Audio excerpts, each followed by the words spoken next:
So this home studio EP is coming off a crazy year, and it seems like such a positive message and a time capsule. So was it important for you to kind of make a document of the times? No, it was to keep busy in the times. Because, last year I had 2 tours already booked, but, they were all canceled, of course. And so I sat around for a while, and then I thought, you've got to stand up and do something. It always changes your head. Just get up and do anything, even if you walk around the block.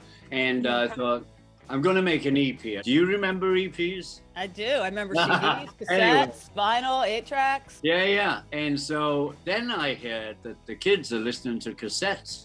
It's true. And I thought, I'm going to make an EP and a cassette and put it on cassette and vinyl and streaming any way they can get you out these days.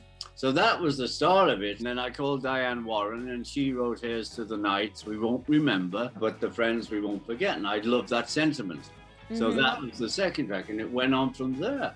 And then when I thought I was nearly finished, Steve Lukather and Joe came over, and they had this track, Not Enough Love in the World. I thought I would finish. Oh, I got to do that track. Now we got 5 tracks. So I'm open for change. You are obviously one of the drumming greats. What do you think is your best drumming performance ever? I saw an article just the other day with your isolated drums from Lucy in the Sky, but what do you think is your greatest drumming moment? There's too many, really.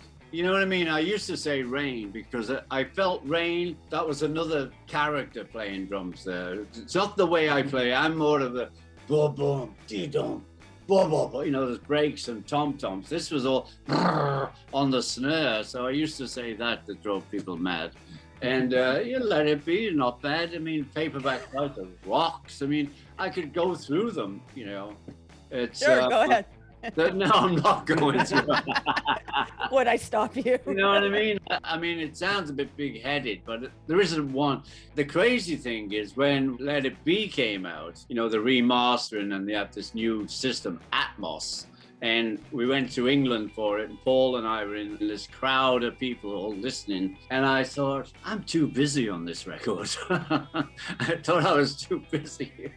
These are just thoughts that go through my head. Now I feel I'm even holding back even more than I did in the beginning. If you're singing, you don't need me to be doing drum solos. And that's how I've always played. And I've never done a drum solo. I've never felt, I felt Cozy Cole 100 years ago did a drum solo that I loved, and I have the record. But that was the only drum record I ever bought.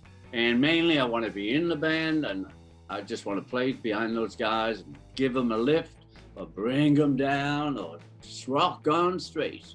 I want to ask you about the All-Starr thing. You have this book, Ringo Rocks, that's all about the history of it. I think you kind of put that together just as you were kind of having a whole new rebirth, right? You'd recently gotten sober. And I was. Tell me about that. I was getting clean, and I was clean for like 6 months.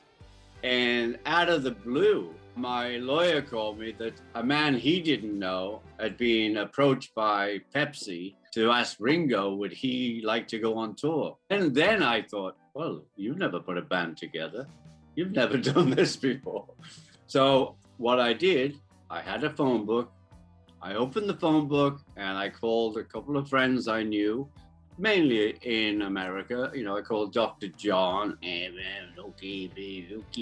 He said yes, and Joe. And then I thought, I need a big guy in front. So I borrowed Bruce's guy, Clarence, and I called Levon and then Rick. And I was a little insecure because there were 3 drummers in that band. I had Levon on my right, I was in the middle, and Jim Keltler, my all-time favorite drummer from LA, on my left. So very few bands go out there with 3 drummers. Yeah, but there's no reason for you to feel insecure. I did feel insecure. Yeah, I didn't know I was going to go.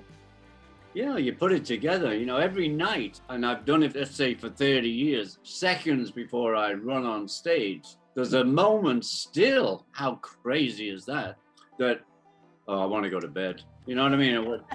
But once I run on and grab that mic, I'm home then. I'm with you, But it's like drives me crazy. I want to be Frank Sinatra. Like I saw him once and he just sort of strolled on. Hey, how you doing? It's the good life, So my thought all the time, come on, be Frank Sinatra tonight.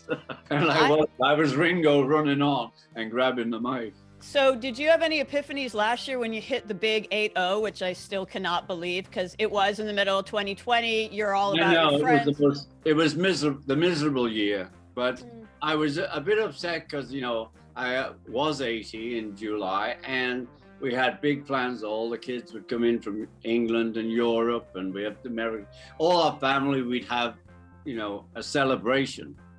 Not that we need a birthday to celebrate, but we were going to make a big celebration, as you know, and everybody else in the world knows. It didn't happen. We're sitting here and Bob and I just jumped in the car and ran down to Santa Monica here, where they have a peace and love hand, my hand, but it's 7 feet tall. We ran down there and we stood in front of it and we said, peace and love, peace and love.